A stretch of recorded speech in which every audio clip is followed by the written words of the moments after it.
This sister had a lot of courage to step up to me and say, Leon, I'm sorry.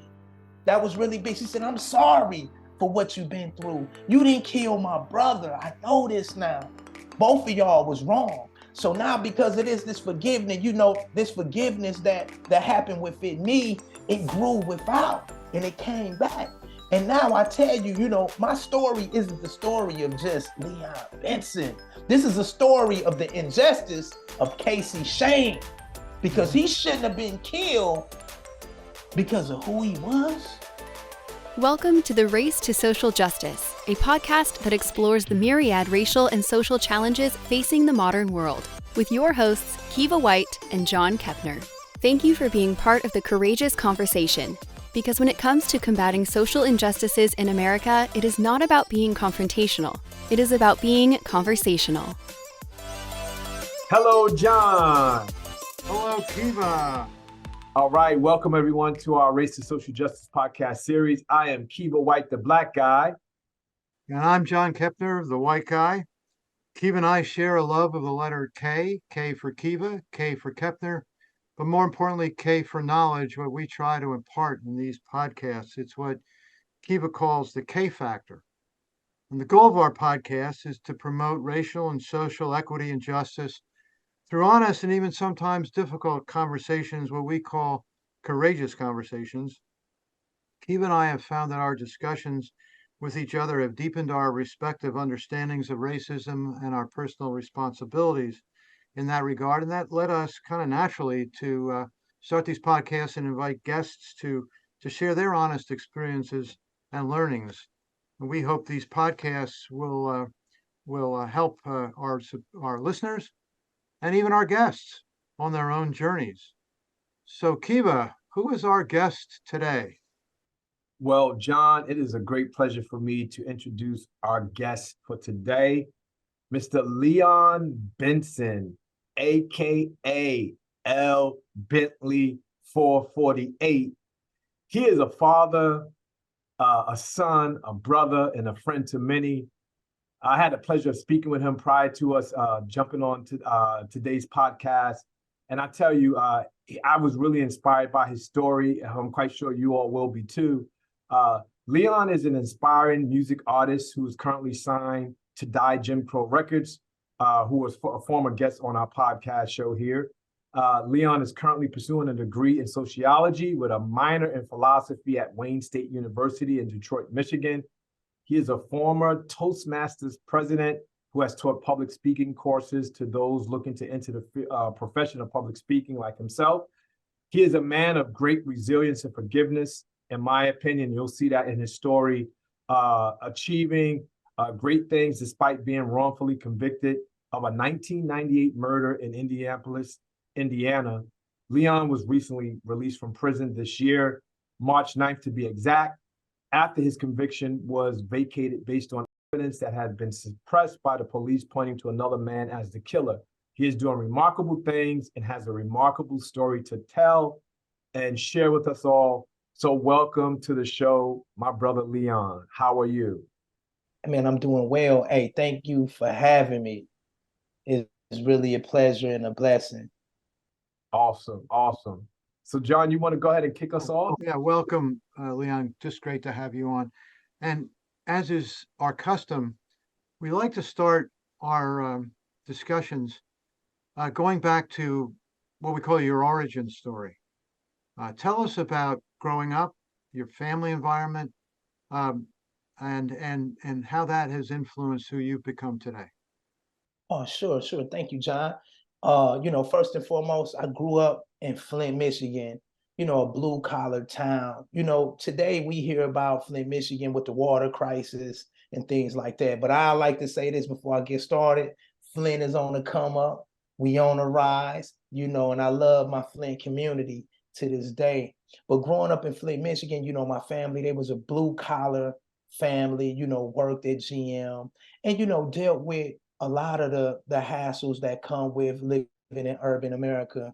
Unfortunately, that came with the sales of drugs and things like that. Outside of that, I pretty much felt like I had a normal childhood. growing up into some of those turbulent moments in my mid-teens. Uh, I was introduced to art early. My parents encouraged me to do art, to read, to educate myself.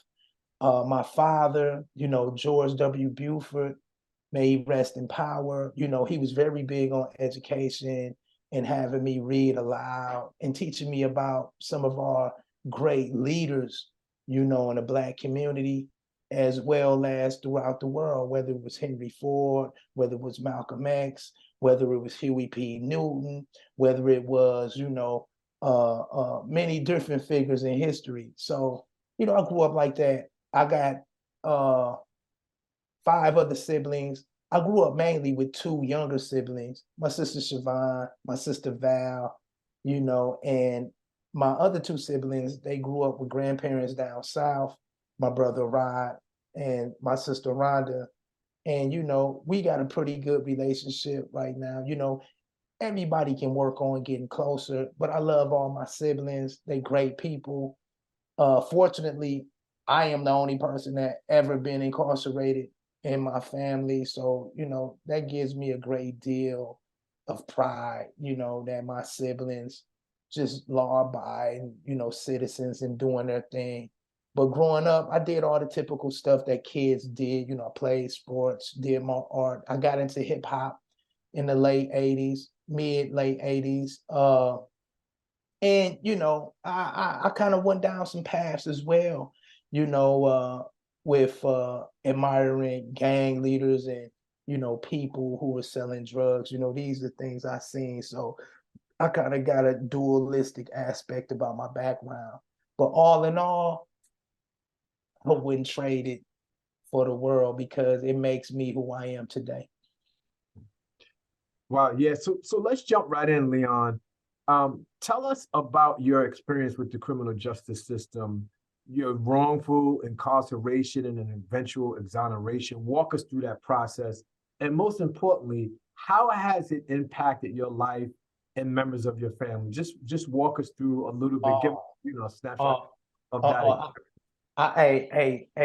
hey, thank you for asking, Kiva. It gets a little tough, man, because as of right now, like I didn't really understand the impact that my situation had on my family. Mainly my mother.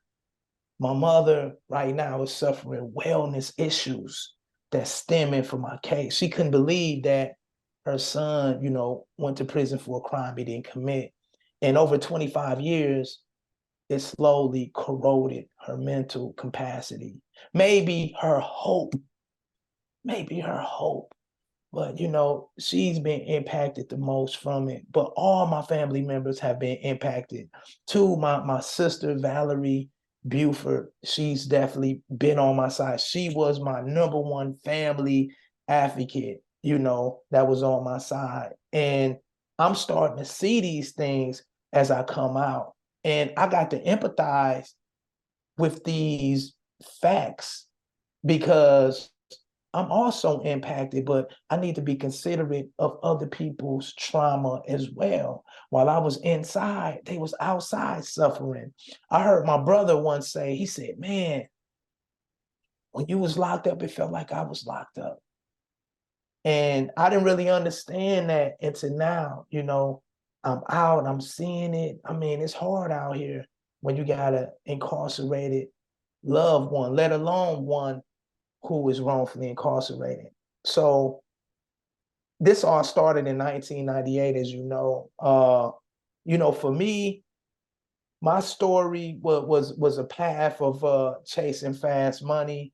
I wasn't a bad guy in the street. Honestly, I was like loved by everybody. If you could compare my personality to something, I would tell the listeners to go look at Paid in Full. I would have been like Mitch Porter. Like everybody loved me. Like when I came through, I made everybody smile. I never had to force nobody to do anything.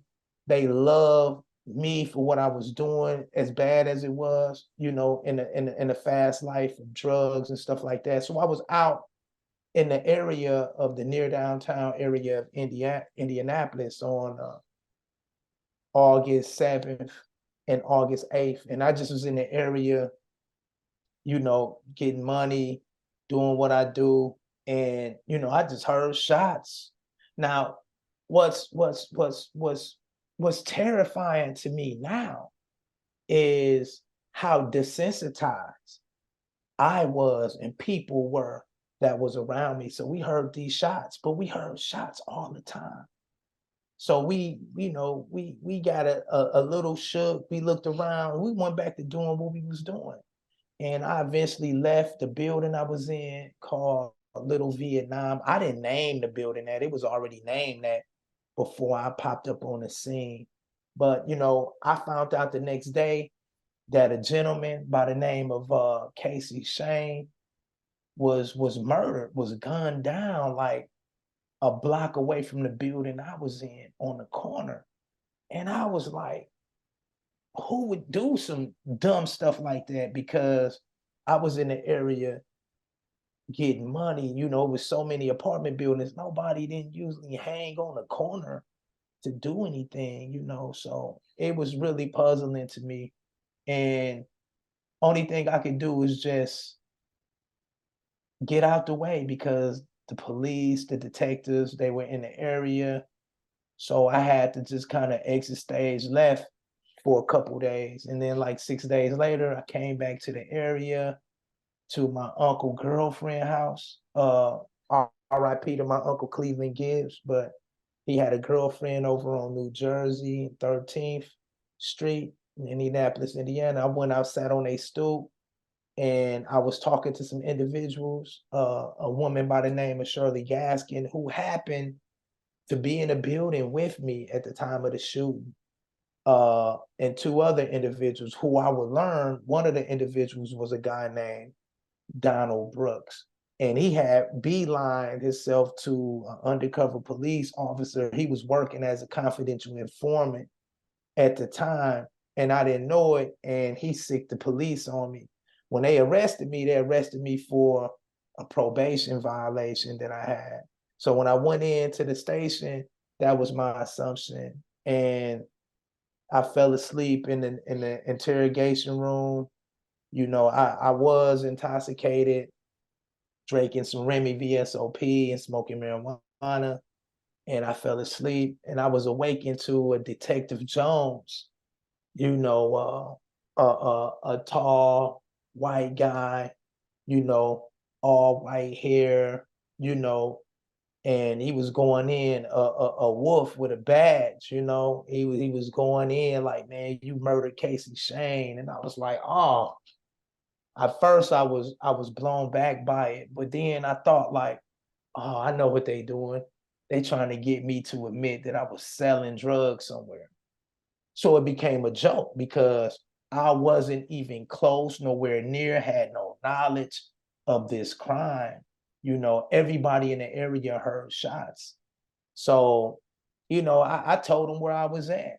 I said, man, I was in the Little Vietnam building. I gave them about 20 apartment numbers of people who seen me, who I dealt with, and he arrested me for murder. And I was like, man, you tripping, and he proceeded, he stripped me.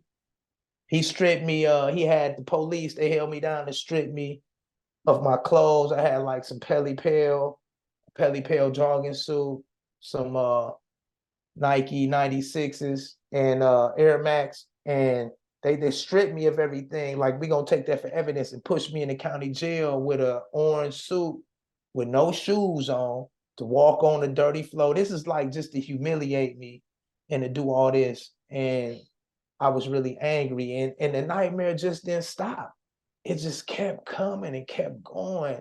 And before I know it, what I thought was a scare tactic, I started to realize this is real. And that realization came to me when I was in the first trial in May of 1999, and it was a hung jury. But I was in there, I was like, man, this is real. They trying to get me. Like, oh my God, like, what's going on? This, despite the fact that I discovered that it was evidence that Dakari Fulton had eyewitnessed this crime. I had only discovered that like a week before I went to my first trial. And the second trial, I tried to do my best to hire a private investigator that was from the African American community to try to go get this witness, because the lawyer that I hired a lawyer. I didn't have a public defender. I hired a lawyer, right? I hired this guy for like 20,000, and they wasn't doing the job. So I hired a private investigator to go look for this Fulton figure. And he came to me and told me, hey, he don't know where he at. Second trial came.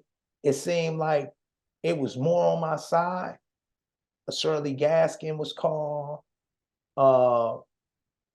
It seemed like if I got a hung jury, 7-5 the first time, not guilty, I should have got an acquittal. And I was thinking like that, but something went really wrong in that trial. And I just think the prosecutors really turned it up.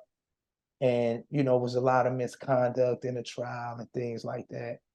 And I was found guilty. Like, I was like devastated. Like, oh man, like, I can't believe this. And I remember just feeling mortified, like, because you a kid, at the time I was 23. So my concept of time was a lot different than it is now, because I didn't live life to understand the concept of time. So when you tell somebody they got 60 years, I'm like, oh man, I'm just seeing all these things in my faces. At the time, the victim family, the Shane family, they really thought that I was the guy, as they should have thought, because they was listening to the police. They should be able to trust into the police and the prosecutor. And at the time, they had some nasty stuff to say to me. They even laughed and cheered. I was like, man, I really felt persecuted and crucified. Did you get your Miranda warnings? When did that happen? The Miranda warnings, they definitely gave me a Miranda warning. The thing in this situation, I know where you're going to, John. Right now, I tell everybody, whether you innocent or not, exercise your right to be silent. Right now, at the Well, same, they asked you a lot of questions apparently before they formally arrested you for murder. yeah. And so I wonder when, when they gave you your warnings and when you had counsel. So for those listeners and viewers who want to learn more about Leon's case, you can log on to the National Registry of Exonerations. We'll make sure we put that information at the end of this episode, because what really struck me about your situation is the immediacy of the conviction. So the reported crime date was in 1998, and then you were convicted a year later. And I just think about some of the wrongful shootings and where it's a police against an innocent Black male, and just the years sometimes that it takes to gather evidence, to do this, and the prosecution. Here in your case, it took less than a year to prosecute you and to convict you.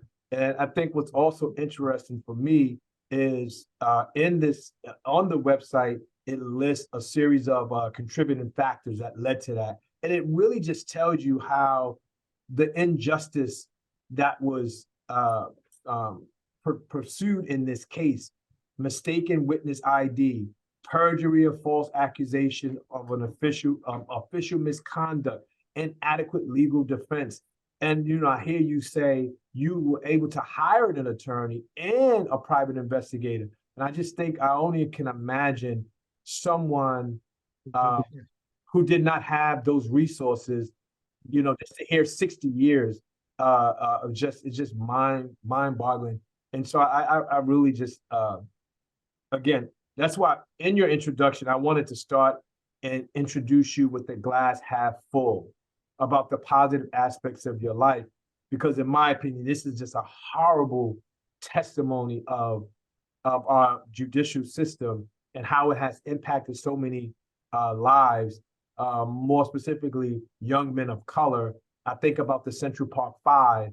When I hear you tell your story, I reflect back to that case because I was growing up in New York City when those 5 men were wrongfully convicted and then subsequently exonerated years later, and just all the corruption that was involved in that situation, as well as your case, Leon. So, thank you so much for sharing your story. Yeah, I didn't mean to I have a legal background, not a criminal law, but most of my criminal law experience is what I see on TV. And so I don't think we want to slice and dice the case. Yeah, absolutely. But I would be interested in two things. One is, here you're an innocent man going to jail. Who believed you that you knew and loved? Did all your siblings, did all your family believe you? Who didn't believe you that you expected would believe you, and how did that impact you? Did that happen? I mean, you wonder about someone who's innocent and proven, and goes to jail, and who believes him and who doesn't believe him. Hey, you make a great point when you ask that. First and foremost, too, even though that I was in the Black community, America, I'm an American. I'm a part of this country. So I even believe in the system. I believe in the system. I was believing in it. That's why I told him the truth. That's where I was at. I should have did my Miranda rights. That made me feel like I was guilty. If I said, no, I wasn't here, I need a lawyer. But now we know how this game is played, and it's sad. And the sad truth is, just like some of the Shane family members, well, all the Shane family members at that time believed I was guilty. Hey, my family was divided too. I had family members, man, who I trusted was going around saying, man, Leon did that crime, man. You need to stop playing, And not only in my family, I would be confronted with this same opposition throughout the course of my 25 years of incarceration. And I think the only thing, my key family members, though, like my mama, your mama gonna love you regardless, right? But my mother, she always is on my side. My sister, Valerie, my brother came through, my other siblings. But it's only so much that people can do while they out there living their life. When you get 25 years, essentially, I want to introduce you to the death of Leon Benson.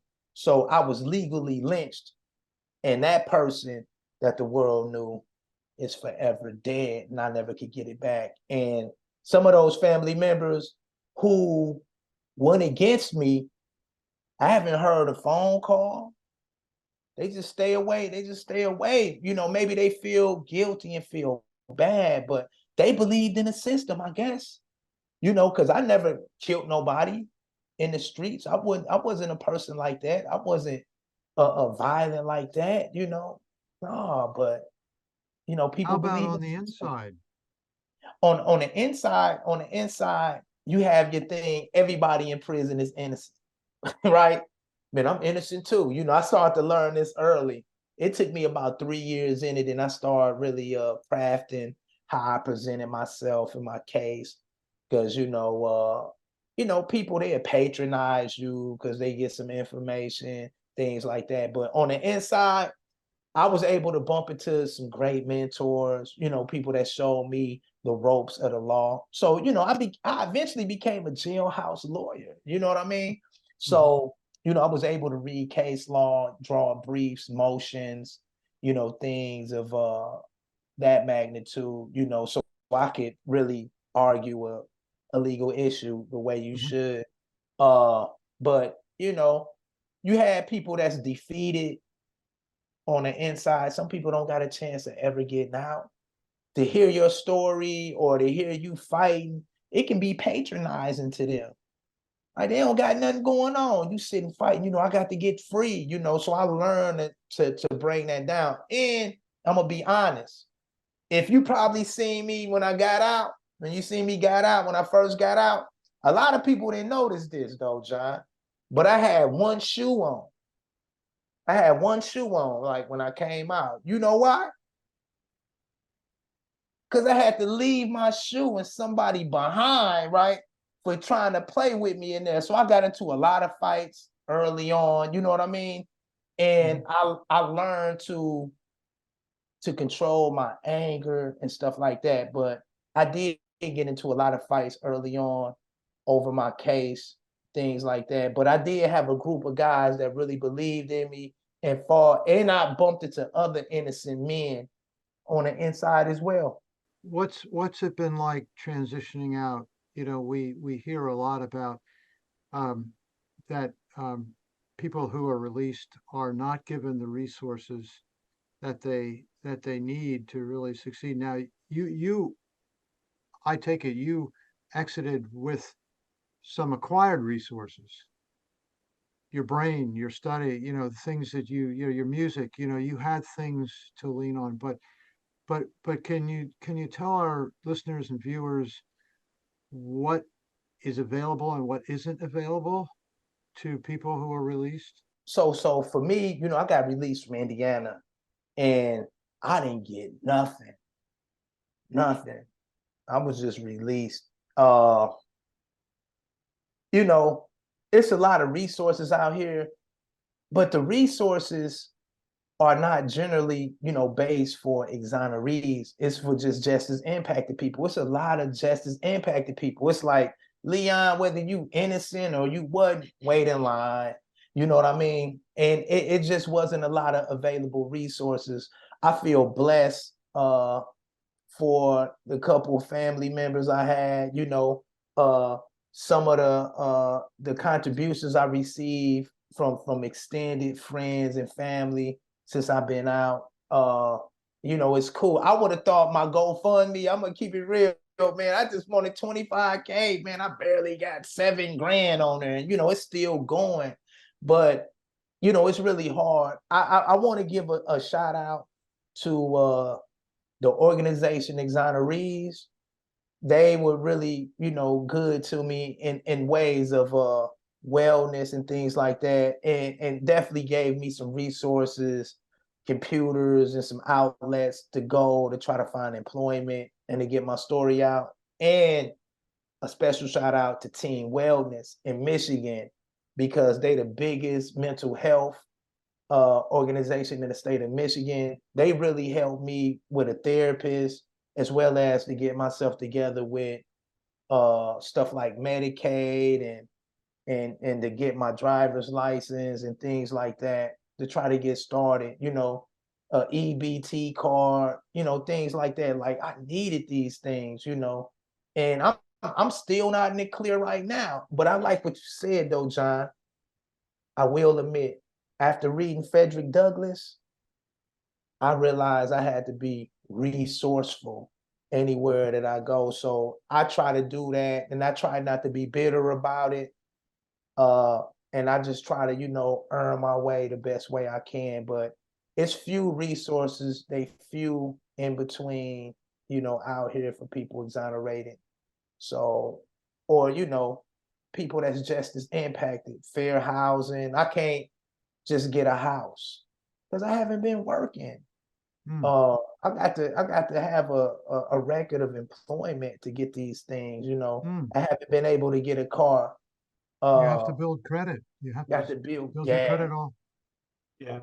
And the other thing too, it's my understanding. I wanted to ask you about like so you've been exonerated, right? So from a legal perspective, have all formal charges been dropped since your release? Like, how does that work? Does those charges stay on your record? And I ask this because it's my understanding that as a convicted felon, and even do you prescribe yourself as a convicted felon?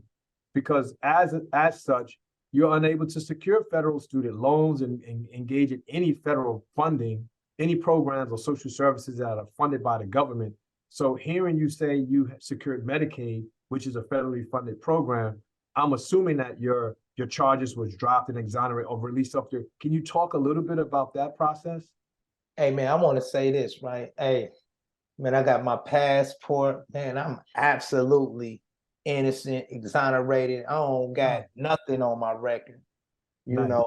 And you know, it's a big deal to come out and have and I'm and it's way huge. ahead Yeah. of Mhm. a lot of other people, That's right. right? But it's still difficult.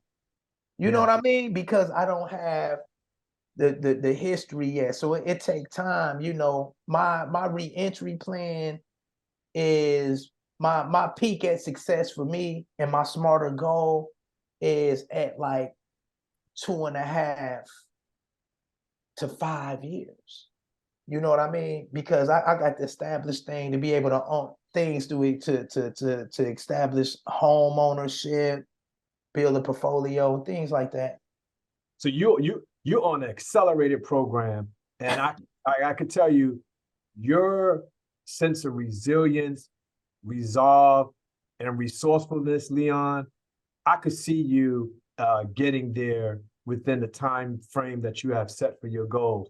And I just again, it's good to hear that you have those legal barriers removed off of your situation so that you can, move forward at your pace to, to achieve those goals. And I was thinking about, applying for a job, right? Job applications.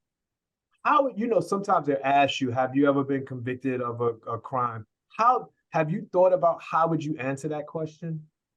Uh, I can legally say no. Yeah, Yeah, that's right. Yeah. right. Yeah, good. Without That's conviction. good. That's Without conviction. very good. Tell us about art, and did art translate to music, and how did you get started with the music? And let's segue then to what you're doing now in music, as well while you're a college student, a 47-year-old freshman, right? So so tell us about your life now and those 2 to 5 years. Where do you see your life going over that period of time? What's the game plan? And tell us about your music. I'm really interested in the music. Hey, I tell you like this, John. Like the art has definitely been something that's been a part of my whole life. Like whether it's drawing, whether it was music, whether it was putting together a house. Always had an art. I'm that guy that when I went in, I read the art of everything, right? Because I think it's an art to everything. It's a feeling, it's a spirit, as well as a science. I would tell your listeners, and I'm gonna say this, and I'm saying, and I'm standing on it, man. I'm like, I'm like Pac if he didn't die. I'm like Jay-Z if he got caught with a kilo of cocaine and did 25 years and came back. And I got out on March 9th, which was the 26th anniversary of the notorious B.I.G. death. Hmm. Now I'm on my way to college. I'm in college, my late registration, like Kanye West. So for me, I feel like the ancestors, the rap gods is definitely on my side. When I was on the inside, hip hop translated into more than just music. It translated into, poetry. It translated into writing a brief. It translated as an avenue of education and expression. So the transition for me, sitting beating on my chest, giving you a 16-line composition was easy when I gave you a keynote speech as a Toastmaster and became the president and able to deliver metaphor and analogy and simile in a way that all people can understand. And that was the key to communicate, whether it was through a letter. My letter went from just writing letters, they became epistles, right? Because I figured like if they land up on somebody's desk, it could be something they say, man, Leon wrote that at that time. Mhm, So while I mhm. was on the inside, I was able to participate with the praise team, with congregation Yayak and Boaz, which is the Hebrew Israelite community on the inside. Well, I was the praise team instructor, and I was able to perform on TV. I probably did like 50 concerts on the inside while I was doing these other things, creating programs, mentoring. So, when I get out, I meet, Fury Young, while I was on the inside, he was unable to come and record me while I was on the inside. And, I had to be resourceful, guys, while I was on the inside. I mean, I'm sure nobody would get mad at Harriet Tubman at the Underground Railroad if she popped up with a cell phone, and I called in, right? So, I had to do some things like that, but it helped me record Innocent Born Guilty that Die Jim Crow Records was able to put out for me this year, June 26th. My mixtape, I really feel proud of it. It's real music. And since I've been out, I had to go through the ranks, man. I got to understand this technology. I get to live different, inhale it. I'm ready to harvest some new songs. But since I've been out,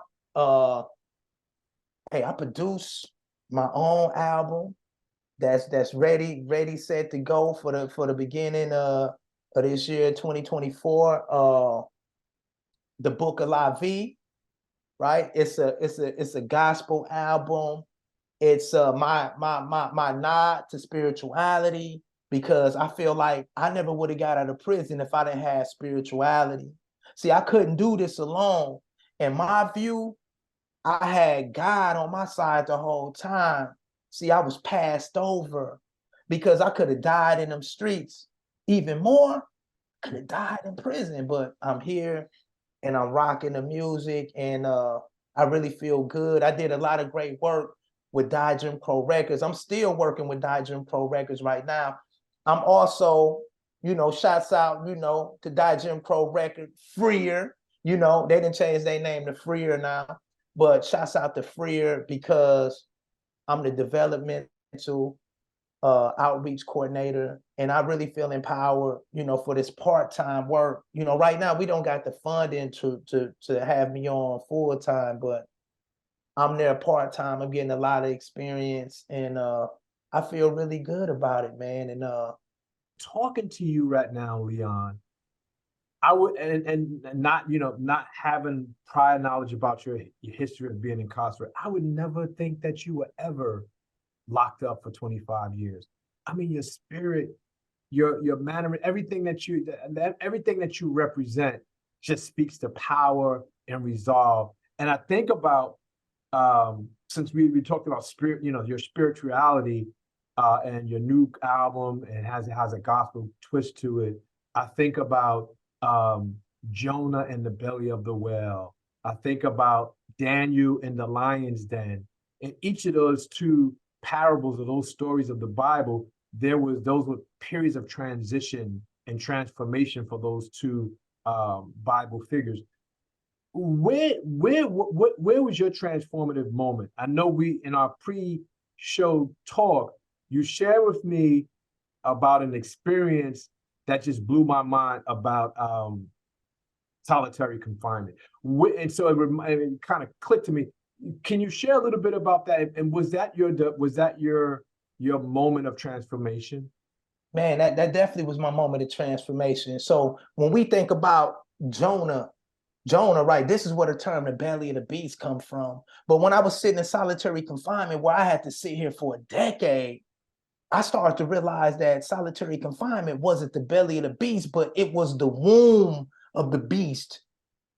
You never know what you might gestate and turn into. I've seen a lot of brothers lose their mind, lose their resolve, lose hope.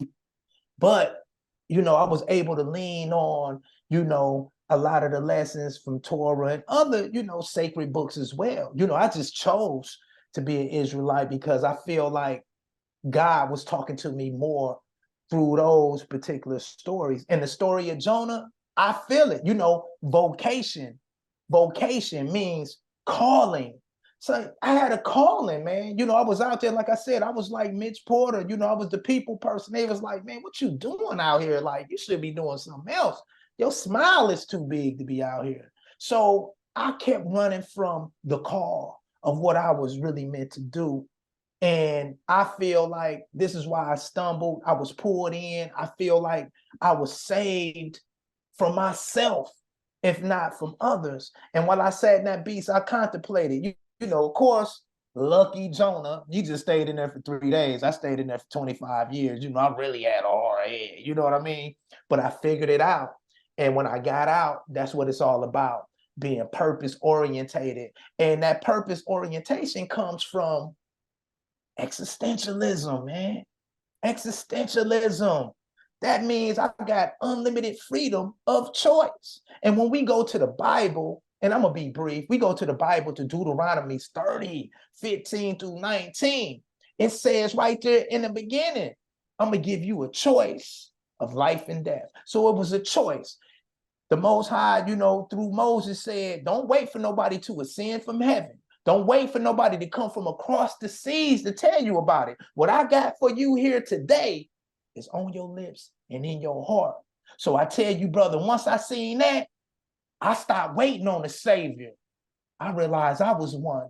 I saved myself on the inside, within, in order to get help from others. And that's how I overcame bitterness, anger from what happened to me. I discovered that redeem means to repay.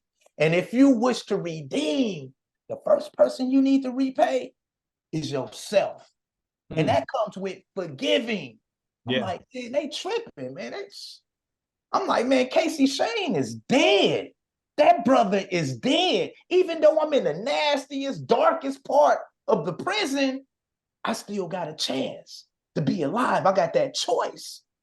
And so I took that choice. And I'm going to tell y'all, sometimes you got to be courageous to take the choice. Let me ask you something. How can you wake somebody up pretending to be asleep? Because there's a lot of people out there know, but they're afraid to step up. Silence is deadly, because they're afraid to step up. And where I'm at in life, what I got to lose? Yeah.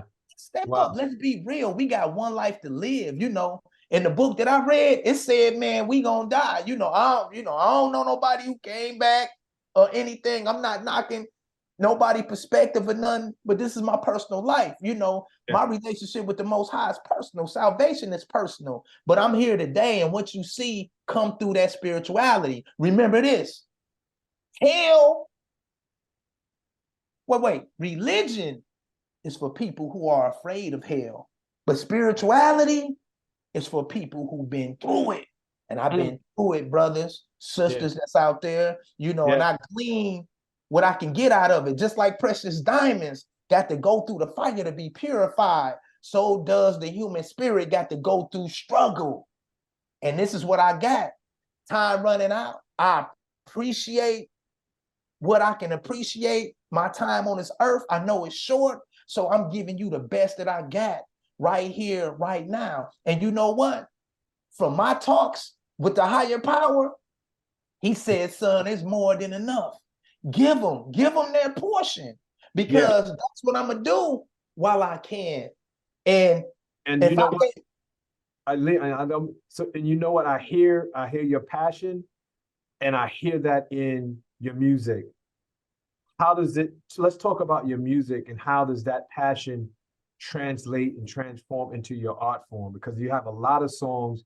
Share a little bit about your music and how you use that to continue as a form of expression, so to speak, for where you are in life right now. Talk a little bit about your music, or a particular song that you think can articulate some of what you just shared with us. Okay, I'm gonna do two things. I'm gonna talk to you about Innocent Born Guilty. It's a lot of great songs on this record. I recorded these songs while I was in prison, while I was going through the struggle. They are meant to highlight somebody being exonerated, that was giving these songs against the backdrop of nothingness and hate and hopelessness.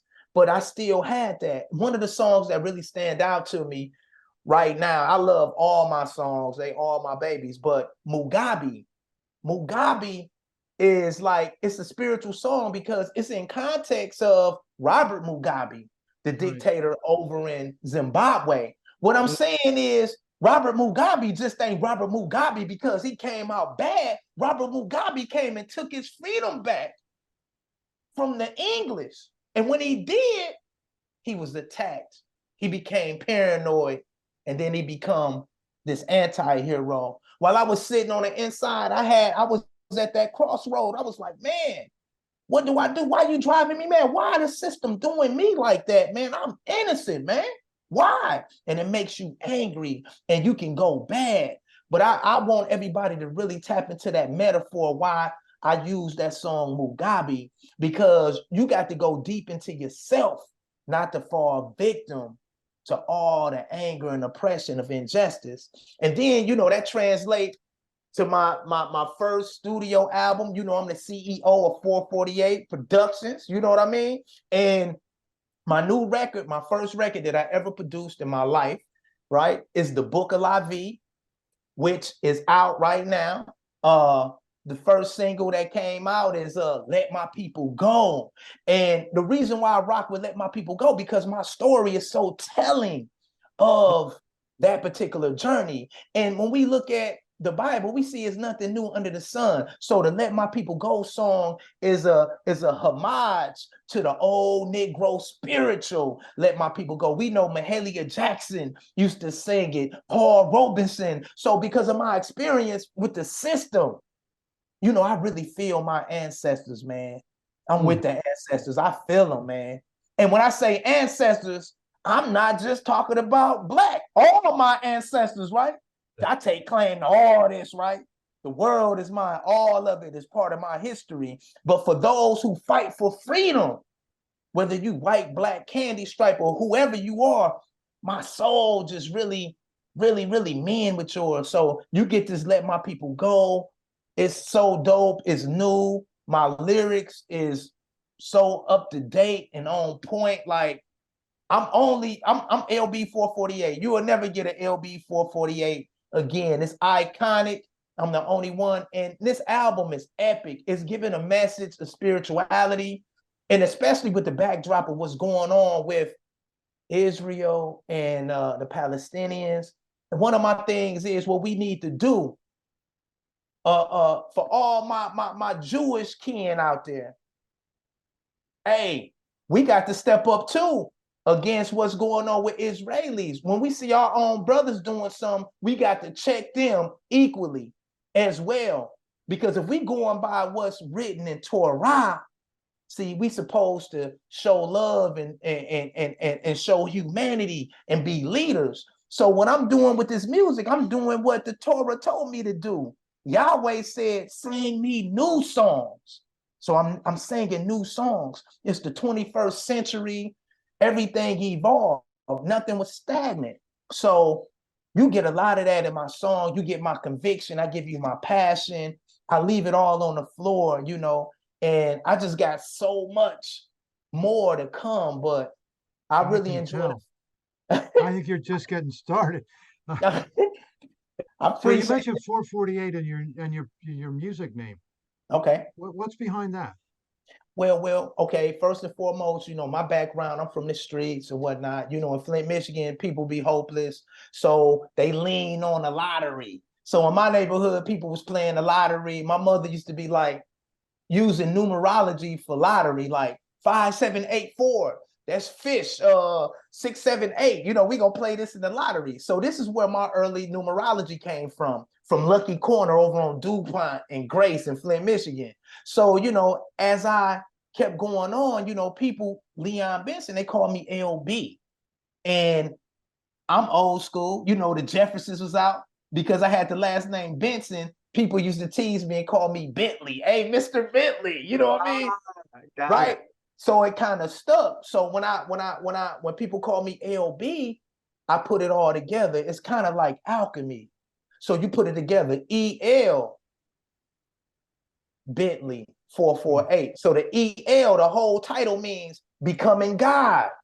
EL is God in Hebrew. Bentley, Bently.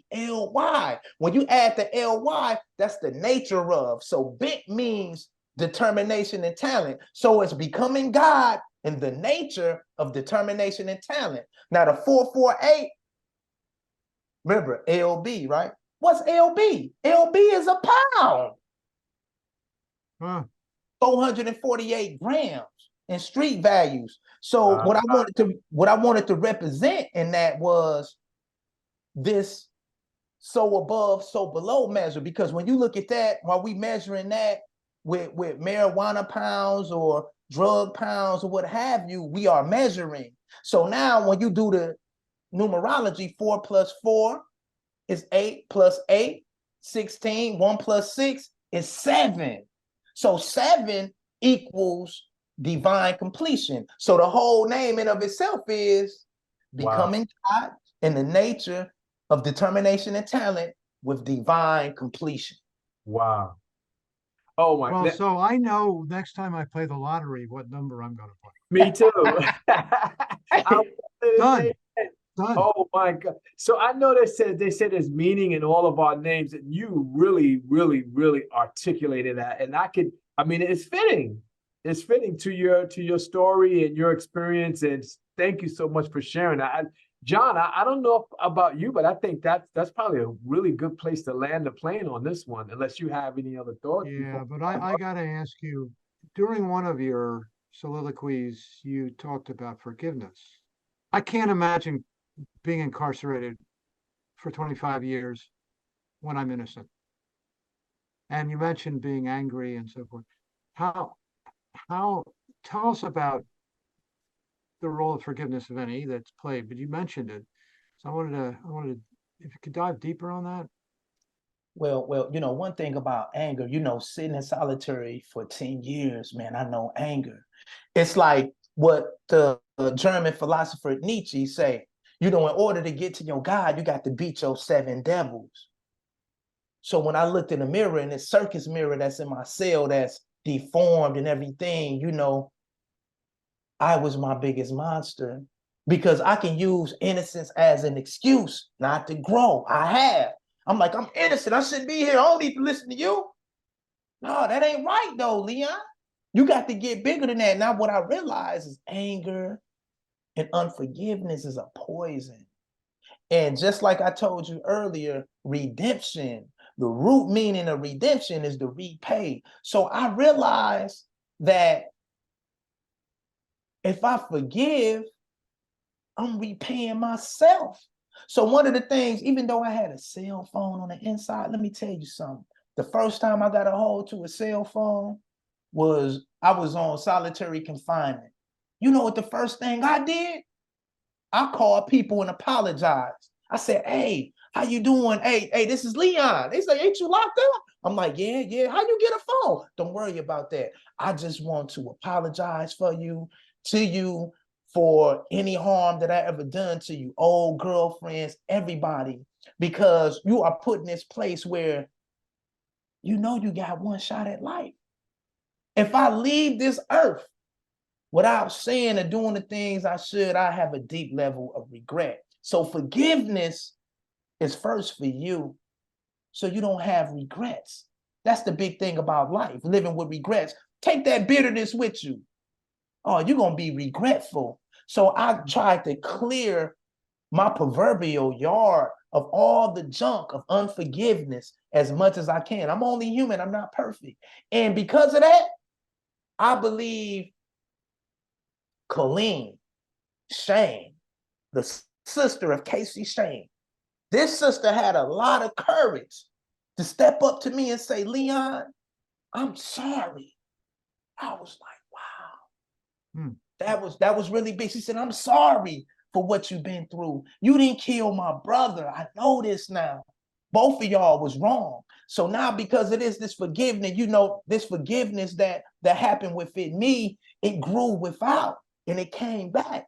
And now I tell you, my story isn't the story of just Leon Benson. This is a story of the injustice of Casey Shane, because he shouldn't have been killed because of who he was. We don't do that. That ain't God talking right there. No, So we got to forgive. And I say this on a more universal and collective level. Now, because I forgive, don't mean that I forget. So I say, hey, I forgive you, but I know what you did. We ain't gonna do that no more. And we need to take that same approach into restorative justice, into healing justice, and things like that. And that's where I was going. We need to do a segment on restorative justice. Oh, yeah. Kiva. And Yeah. this is a Yeah, good because I was going to ask you, you kind of leaned into that. We may need to think about doing a part 2 on this, because I was going to ask, how do you view the criminal justice system today now that you're released? You kind of talked a little bit about that, but I think you're right, John. Since there's justice in the title of our podcast, I definitely view and agree with you, Leon, about the injustice that was put upon both you and Shane and his family as well as yours. And so I wanted to end today by asking you, what would you tell your younger self about your experience in dealing with racism and social injustice? What would you tell your younger self today to help you either avoid, cope, or escape being enthralled into the criminal justice system? What advice would you give your younger self? I would say to accept the circumstances of history, but not the situation of it. And what I mean is, I can't change the situation of the past, of what happened, right? I don't need to accept that, of that injustice part of what happened, but I got to accept the circumstances in order for me to work around them as an individual and as a collective group. So that means I know that it's people out here that got privilege. It's people out here that got prejudice. It's people out here that's racist. It's people out here that's just bad, period. It's bad actors.